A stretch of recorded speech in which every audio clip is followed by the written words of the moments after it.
Conventions. Teaching can be relatively easy to approach, design, and implement if all you do is focus on your own conduct. After all, you have nearly complete control over your own conduct, beyond complying with basic institutional requirements. If, for instance, all that your chosen instructional approach requires is to outline and give your lectures, design and display your slideshows, and draft, administer, and score your quizzes, tests, and examinations, then you have clear and manageable tasks. Go for it. You'll find teaching to be not too challenging and not at all mystifying.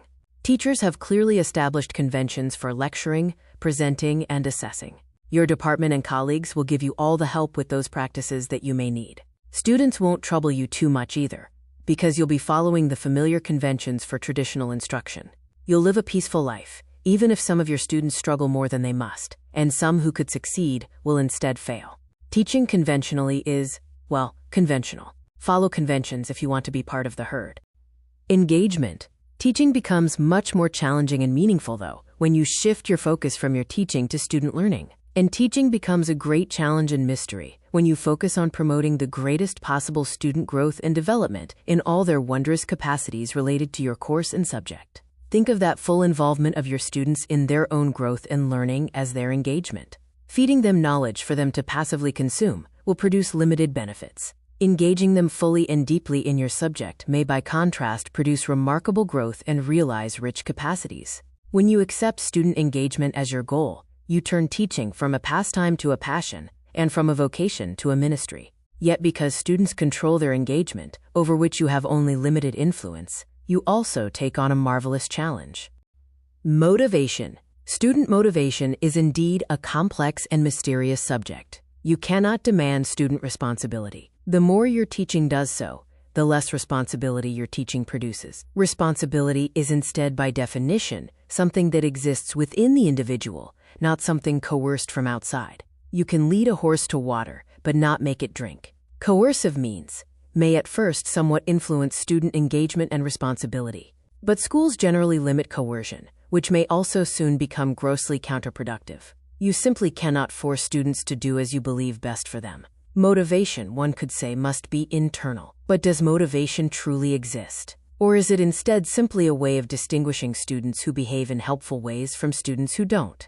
Rather than focusing on somehow pouring a magical elixir into students to coax out an even more imaginary motivation, consider focusing on influencing the behaviors that benefit students. Consider reshaping your teaching resources and environment to produce the student responses that benefit them. Then call them motivated, if you wish. But know that you will have designed a properly influential learning environment. Displays. Your slideshows or other fixed and graphic presentations are an example of a teaching method that may either promote or discourage productive student engagement. You may be readily able to produce elaborate, attractive, and entertaining graphic presentations to go along with your lecture or as resources illustrating various points. Yet the more elaborate your graphic presentations, with an alluring design aesthetic, beautiful images, and plenty of entertaining animation, the more passively you may find your students responding.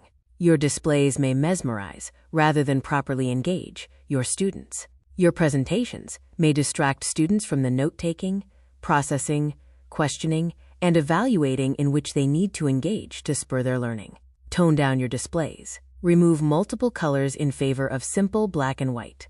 Remove stray images, because images require students to use substantially more mental processing than a simple word or two. Leave slides deliberately incomplete, with organizers for students to complete and questions for students to investigate and answer. Don't entertain. Instead, educate. Design your slideshows and other presentations to increase, not decrease, engagement.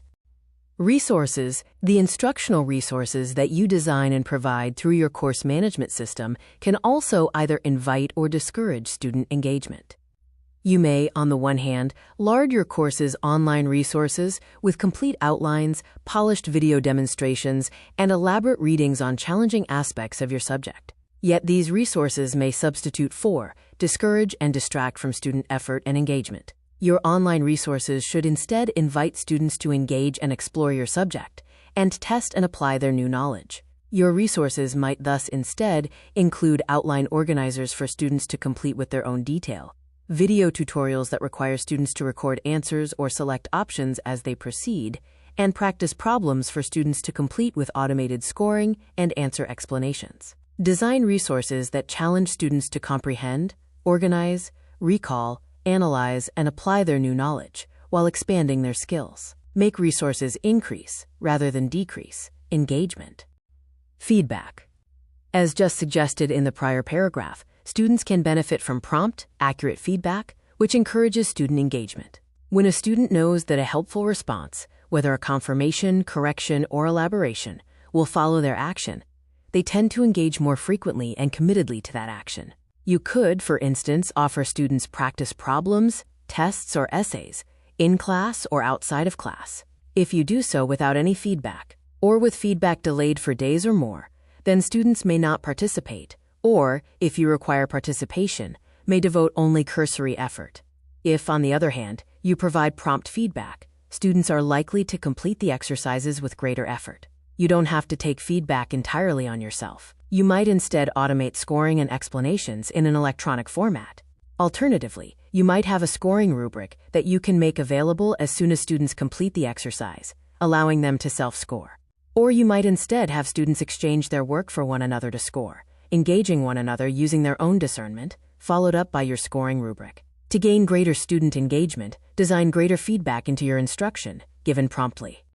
Collaboration. As the prior paragraph just suggested, student collaborations can spur greater engagement. Not all students benefit from paired or group work. Some students prefer to study alone and may find paired or group work annoying and distracting. Unless your instructional objectives include developing teamwork, communication, and social interaction skills, hesitate to require substantial paired or group work as a substitute for other forms of guided engagement. But other students prosper when getting to interact and communicate with others, while leading, following, and expressing themselves. You may thus include student collaborations for brief periods of active engagement in between your lectures, slideshows, demonstrations, and other class activities. For those collaborations, consider using guided worksheets that involve 2 or more student roles, whether for instance to question, answer, and score, debate in opposing roles, moderate, and score, or lead, follow, and monitor. Collaborations can alternatively include group projects, experiments, and presentations. Don't let group work bog down your instruction, devolving into aimless wandering and off-topic conversation. Keep a rigorous structure tied to your instructional objectives, but introduce sufficient student collaboration into your teaching to enliven relationships and increase freedom, energy, and engagement. Discussion. Class discussion is an instant and relatively easy way of increasing student engagement. Your challenge with class discussion is not to increase student participation. You can, for instance, readily call on students to answer your factual questions and applaud or correct them when they respond. The challenge with class discussion is instead to genuinely increase student engagement toward achieving your instructional objectives.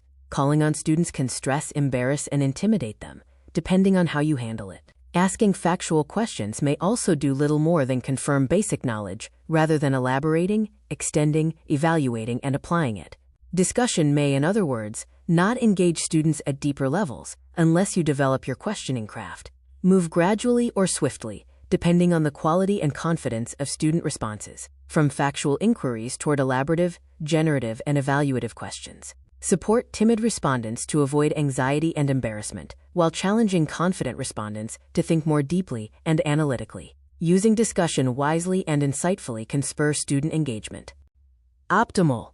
Students do not necessarily benefit from a high degree of energetic but relatively mindless activity. The instructional strategy is not simply to spur energy and activity. It is instead to increase productive student interaction with the subject. Engagement, in other words, has an optimal level and preferred form. Don't assume that because students are talking, gesturing, scribbling, or typing madly, or moving purposefully and actively about the classroom that they are learning. Student silence can indicate productive reflection, just as blank stares can indicate deep processing. Listen to what students are saying. Observe closely what they are doing. Guide wandering pairs and groups firmly back to your designed instruction. Pause the exercise to call out to the class especially productive paired or group work, or to correct common misconceptions that you are observing.